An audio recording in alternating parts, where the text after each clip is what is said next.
உலகத்துல இருக்கிற நான் சொல்றேன், மனுஷன் மனுஷன் மனுஷன் நீங்க போறீங்களே, அவங்கள திருப்திப்படுத்தணும் நீங்க வாழ்றீங்களே, அவங்க தப்பா நினைச்சிருவாங்களோ இவங்க தப்பா நினைச்சிருவாங்களோ அப்படின்னு சொல்லி மனுஷனுக்காக எவ்வளவு பண்றீங்க.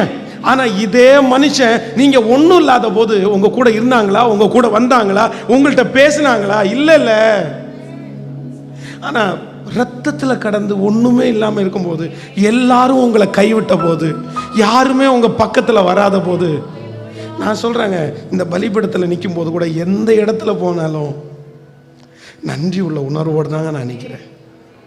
சாகிற வரைக்கும் ஆண்டவரிடத்துல ஒன்று மட்டும் தான் கேட்குறேன், எனக்கு எதுவுமே நீ தராட்டி கூட பரவாயில்லப்பா, ஆனால் உங்களை நான் மறந்துட மட்டும் கூடாது, உங்கள் அன்பை நான் மறந்துட மட்டும் கூடாது. பிரதர், பணத்துக்காக ஜெபமே பண்ண வேண்டாம் பிரதர்.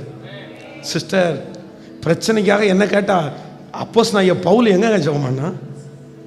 ஒரே ஒரு டைம், இந்த பலவீனத்தை என்னால் தாங்க முடியல, என்னை குட்டும் சாத்தானுடைய தூதனா இருக்கு, அதனால நான் ஊழியம் செய்யறதுக்கு இது என்னை விட்டு போகணும் அப்படின்னு சொன்ன உடனே ஆண்டவர் அதையும் என்ன பண்ணார்னா, உன் பலவீனத்தில் என் பலன் பூரணமாய் விளங்கும், என் கிருபை உனக்கு போதும். Okay okay okay.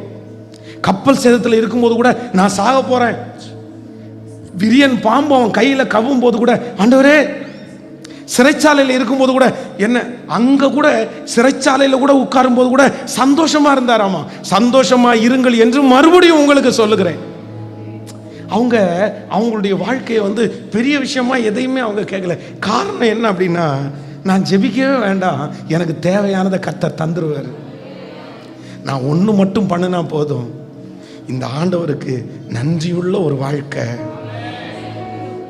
ஹல்லேலூயா, ஆமென் சொல்லுங்க. பார்க்க கையை உயர்த்தி சொல்லுங்க, எல்லாவற்றுக்காகவும் உமக்கு நன்றி ஆண்டவரே.